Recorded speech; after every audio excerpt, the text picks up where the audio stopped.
ओडिशा के भुवनेश्वर में ऐसा मामला सामने आया है जिसको सुनकर आपके रोंगटे खड़े हो जाएंगे। एक ऐसा हत्याकांड जिसकी कहानी आपको हिला देगी, क्योंकि इस हत्याकांड में एक ऐसा पुलिस वाला जो अपनी ही पत्नी की लाश लेकर कार में टहलता रहा, घूमता रहा, फिर मंदिर में जाकर लाश के साथ फोटोज और सेल्फी भी क्लिक की। लेकिन ऐसा क्यों? मामला क्या है? ओडिशा के भुवनेश्वर में महिला ट्रैफिक कांस्टेबल शुभमित्रा साहू की हत्या मामले में पुलिस जांच के दौरान चौंकाने वाले खुलासे सामने आए। जांच में सामने आए हैं कि शुभमित्रा की हत्या उसके ही पति और कांस्टेबल दीपक कुमार राउत ने की थी।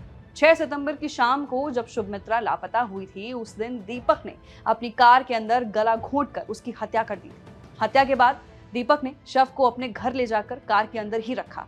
अगले दिन वो कार से शव को 170 किलोमीटर दूर क्योझर में ले गया और वो जंगल के इलाके में दफन कर दिया। चौंकाने वाली बात यह थी कि शव दफनाने के बाद दीपक ने घंट गांव स्थित तरणी मंदिर जाकर पूजा की। यही नहीं, वहां जाकर उसने सेल्फी भी खींची।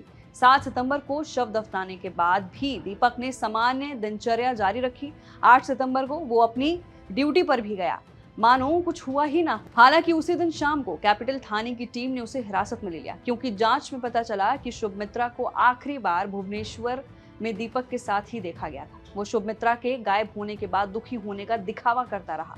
उसके परिवार और पुलिस के साथ उसे ढूंढने में मदद करता रहा। उसने दिखावे के लिए मंदिर में पूजन हवन भी करवाया ताकि शुभमित्रा सुरक्षित वापस आ सके।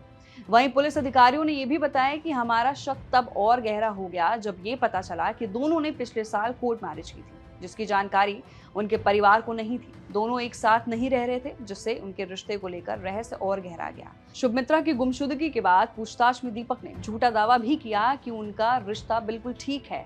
उसने ये भी कहा था कि वो शायद माता पिता से झगड़े के बाद घर छोड़कर चली हो गई है। उसने ये भी कहा कि वो 6 सितंबर को क्योझर अपने रिश्तेदार से मिलने और तरणी मंदिर में उसकी सुरक्षित वापसी के लिए पूजा करने गया था। भुवनेश्वर कमिश्नरेट पुलिस में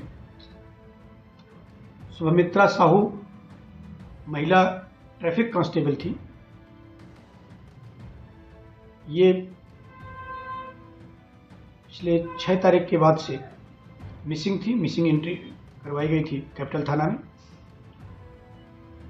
डिटेल पड़ताल करने के बाद अब जो खुलासा हो रहा है उसके मुताबिक शुभमित्रा के पति, शुभमित्रा के हस्बैंड दीपक राउत, जो खुद भी कांस्टेबल है, उसने उसी दिन 6 तारीख को ही इसकी गला दबाकर हत्या की थी और बॉडी को काफ़ी दूर के डिस्ट्रिक्ट में डिस्पोज ऑफ किया था।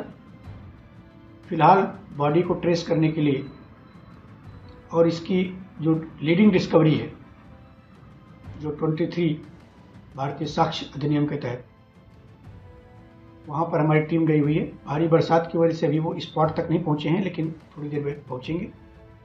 अभी तक के जो संकेत हैं उसमें यही है कि इनके बीच में कुछ पैसे को लेकर विवाद था।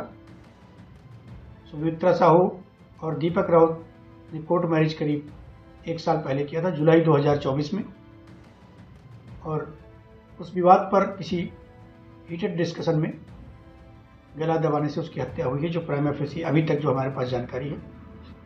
डिटेल पड़ताल आगे होगी।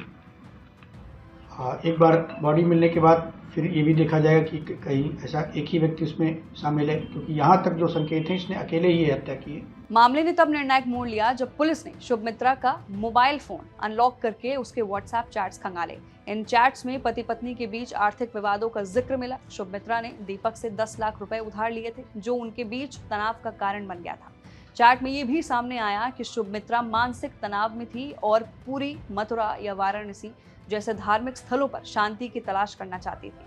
पुलिस ने जब दीपक से सख्ती से पूछताछ की और उसका पॉलीग्राफ टेस्ट कराया, इसके बाद उसने आखिरकार हत्या के बाद स्वीकार कर ही ली कि मैंने ही अपनी पत्नी का कत्ल किया। फिलहाल के लिए ये बहुत ही झकझोर देने वाला हत्याकांड है, जिसे सुनकर लोगों के रोंगटे जरूर खड़े हो जाएंगे। फिलहाल आपकी क्या राय है इस पर जरूर बताइए। मैं थी आपके साथ वंशिका सिंह और आप देख रहे हैं एबीपी लाइव।